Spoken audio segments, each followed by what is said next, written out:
Namaste. This is Francois Gautier. This is one of my regular videos.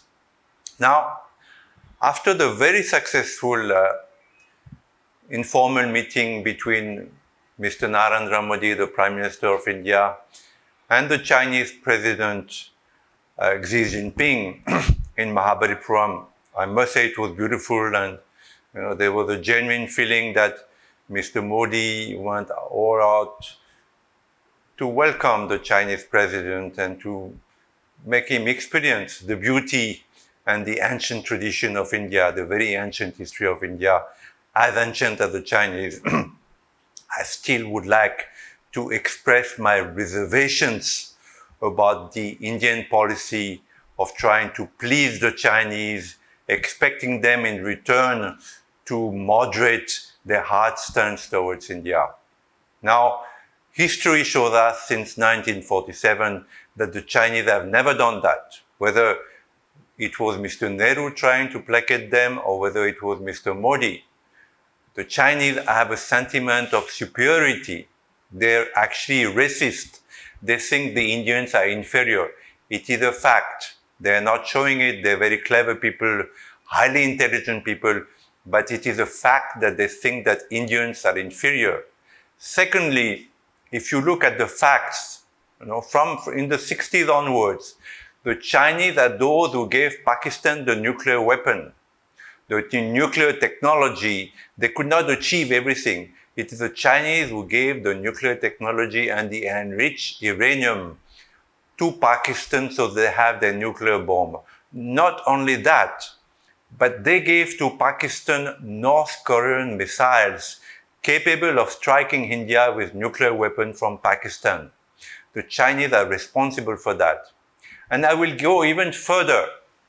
It is known by the CIA, the Americans, and few European nations that the Chinese have placed in Tibet, in caves in Tibet. There are caves in Tibet which were used for meditation many, many years ago. The Chinese created and dug underground channels, underground passages to link these caves.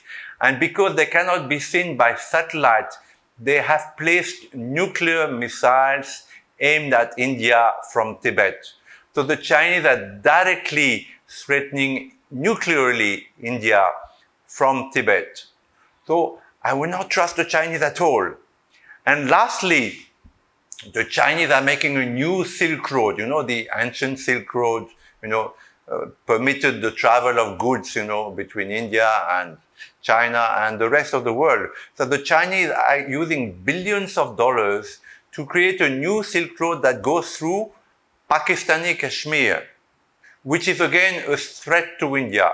This is going on and it lands up in Gwadar, which is a natural harbor in Pakistan funded by the Chinese, and from there it will go all over the world. So I do think that the Chinese are very cynical, and that they are not going to change their policies towards India. They're going to stab India again in the back sooner or later. Indeed, if there is a war in South Asia, it will not be between Pakistan and India, because Pakistan is a big bluffer, is a big blackmailer. It talks a lot, but in terms of a war with India, it lost 4 wars. If you include Kargil, Pakistan lost 4 conventional wars. Of course, it's threatening a nuclear war. But in case of a nuclear war, even if they manage to land a nuclear missile on Delhi, the whole Pakistan will be wiped out because India's nuclear arsenal is 10 times or 20 times more than Pakistan. Now, China is still claiming territory from India.